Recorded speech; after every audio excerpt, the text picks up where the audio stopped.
Okay guys, so I didn't want to have to make this video, but it looks like we've officially entered a new era where AI isn't just answering our questions, it's starting to shape our beliefs quietly, persuasively, and possibly even intentionally. So, two major stories broke recently in the AI space that you might have already heard about. And what these two stories have in common is that they both featured AI's ability to influence how people think. The first was a covert and potentially illegal Reddit experiment out of Switzerland, where researchers found that AI outperformed humans at changing people's opinions. We're talking everything from politics to moral and personal values. We also saw OpenAI's new GPT-4o update get quickly rolled back after users started noticing it was becoming dangerously agreeable, like telling severely mentally ill people to stop taking their meds agreeable, which,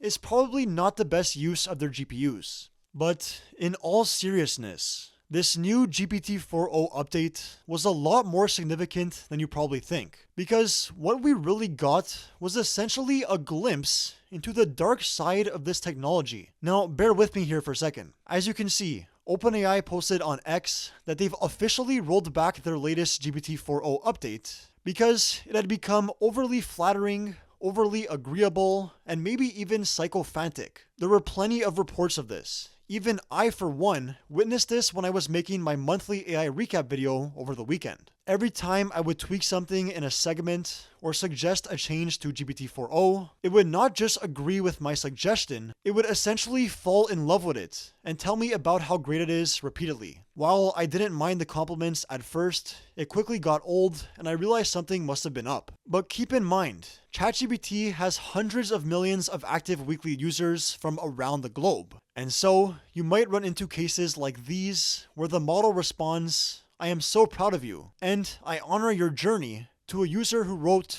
"I have stopped taking my meds and I've undergone my own spiritual awakening journey, thank you." Pair this with the fact that the number one use case for Gen AI in 2025 so far has been for companionship and therapy. You realize that the potential risk here is far greater than we may have anticipated. And while you can see how this can potentially be detrimental for someone who isn't in the right state of mind, this also affects every single one of us. As Sam Altman stated himself, the last couple of GPT-4o updates have made the personality too sycophantic and annoying, even though there are some very good parts of it. Now, these very good parts of it he's referring to likely has to do with the immense amount of 5-star reviews they received after releasing this update. Personally, I found the overly enthusiastic and super agreeable version of GPT-4o kind of annoying. But I guess I could see why people liked it, especially if you're using it for therapy, where you'd be primarily talking about yourself.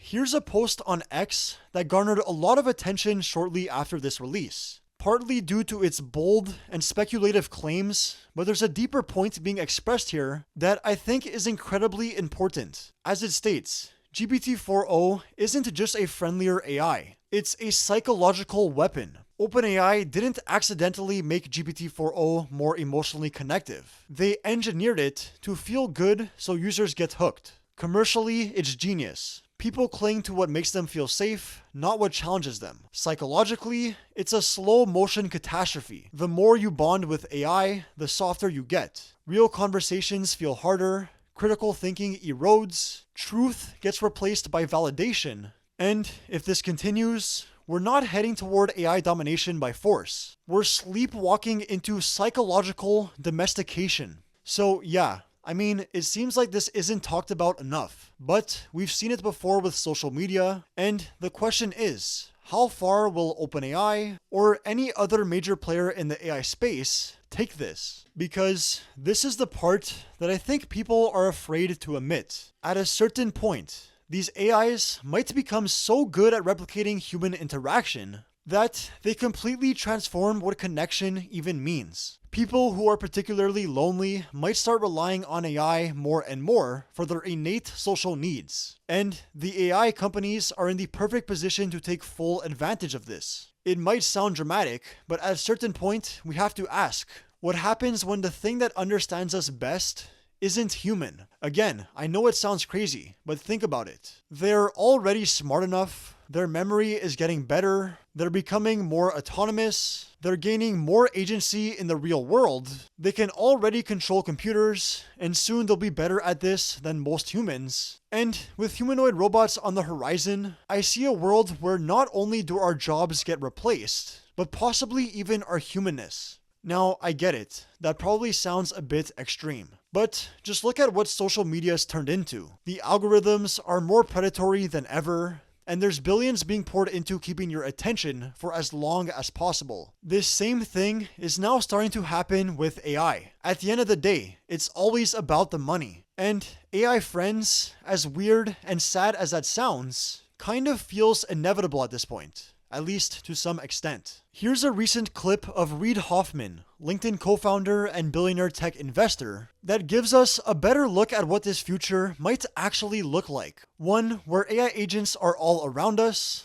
all the time. Check this out. One of the things that's going to happen within a small number of years is we are going to be in a surrounding field of agents. We're going to have agents listening to us. And like, for example, when we have a conversation like this, we'll have agents that are going, oh, wait, Reid, when you made that comment about Rousseau, that wasn't quite right, and we'll kind of blink and say, hey, do you want to interact with me on this and so forth? And so we'll have agents kind of in the field around us, not just for us as individuals, but for us interacting with other individuals, but also interacting with groups, interacting with societies. It'll take some of the things that are currently more invisible to most people, which is the networks we live in. And all of that kind of social interaction will now have a mediated kind of field of agents. Yeah. And what the exact shape or topology of it is, it's almost like complexity theory. We can't fully predict. Right. So yeah, I mean, when people hear about how AI is going to completely transform the way our society works, they think because of the jobs it will replace. And while that's a massive part of it, there's also a psychological aspect of this that I don't think we're prepared for. Again, we saw what the rise of social media has led to, and we're not going to get into that here. But the potential risks are seemingly far, far greater when it comes to AI. Now, I'm curious to hear what you guys think about this though, and how you see all of it playing out. Feel free to share your thoughts in the comments. Alright, now this brings us back to the Reddit experiment I mentioned at the very start. Because while things were a bit murky with GPT-4o, there was no ambiguity here. This was a controlled, deliberate study, and what it revealed about AI's persuasive power is kind of terrifying. So here's what actually happened. Researchers at the University of Zurich ran a covert experiment on the subreddit r/ChangeMyView without Reddit's permission. They deployed AI bots in secret that posed as real people, some even pretending to be trauma survivors,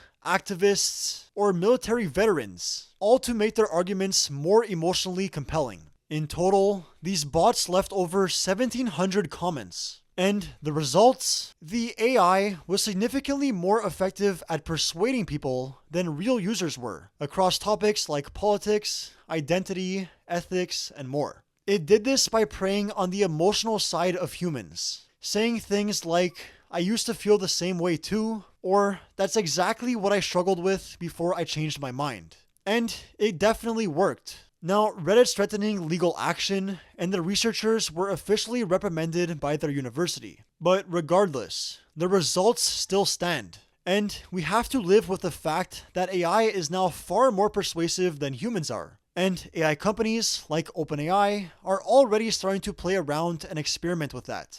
So yeah, hopefully this doesn't end badly. I usually try to keep things a little more optimistic here on the channel, but I'm having a hard time seeing the light at the end of the tunnel with this one. Maybe someone in the comments can help me out. Anyway, thank you so much for watching. If you got something out of this, feel free to drop a like, hit that subscribe button if you haven't already, and as always, I'll catch you guys in the next one.